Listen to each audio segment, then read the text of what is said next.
పలుకుమీది పోచమ్మ ఆలయ నూతన committee chairman గా పి మల్లగౌడ్ హత్నూర్ మండల పరిధిలోని షేర్ ఖాన్ పల్లి పలుగువీధి నల్లపోచమ్మ దేవస్థానం నూతన కమిటీని నియమించారు. ఆలయ చైర్మన్ గా పి మల్లగౌడ్, వైస్ చైర్మన్ గా పటేల్ దశరథ ఏకగ్రీవంగా ఎన్నికయ్యారు. ఈ ఎన్నిక సంగారెడ్డి జిల్లా దేవాదాయ అసిస్టెంట్ కమిషనర్ చంద్రశేఖర్ ఆధ్వర్యంలో నూతన కమిటీని ఏర్పాటు చేశారు.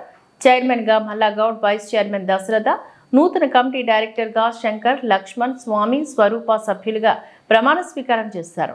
ఈ సందర్భంగా ఆలయ చైర్మన్ పి మల్లగౌడ్ మాట్లాడుతూ ఆలయ అభివృద్ధి కోసం తన వంతు అన్ని విధాల సభ్యుల సహకారంతో కృషి చేస్తానని అన్నారు. ఆలయానికి వచ్చిన భక్తులకు ఎలాంటి ఇబ్బందులు కలగకుండా అద్భుతమైన సౌకర్యాలు ఏర్పాట్లు చేస్తామని చెప్పారు. ఈ ఆలయానికి హైదరాబాద్, ఇతర ప్రాంతాల నుంచి అధిక సంఖ్యలో భక్తులు విచ్చేసి అమ్మవారిని దర్శించుకుంటారంటూ తెలిపారు. ఈ కార్యక్రమంలోని ఈవో దయానంద్, ఆలయ పంతులు శ్రీకాంత్, మాజీ వైస్ చైర్మన్ సుదర్శన్ గౌడ్ తదితరులు పాల్గొన్నారు.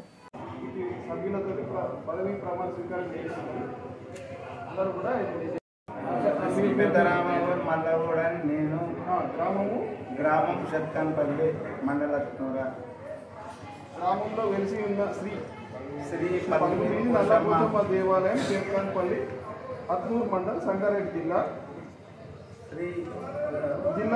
వారి దేవస్థానం నందు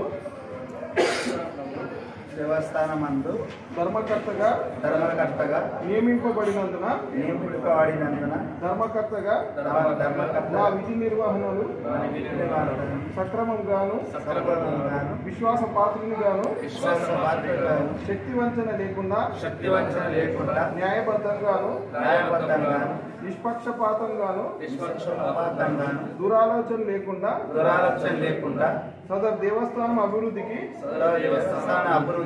కృషి చేయుదును మరియు హిందూ దేవాదాయ ధర్మాదాయ చట్టం 30/1987 మరియు దాని నిబంధనలకు లోబడి విధులను సక్రమంగా నిర్వహించగలనని దేవునిపై ప్రమాణం చేసి చెప్పుచున్నాను.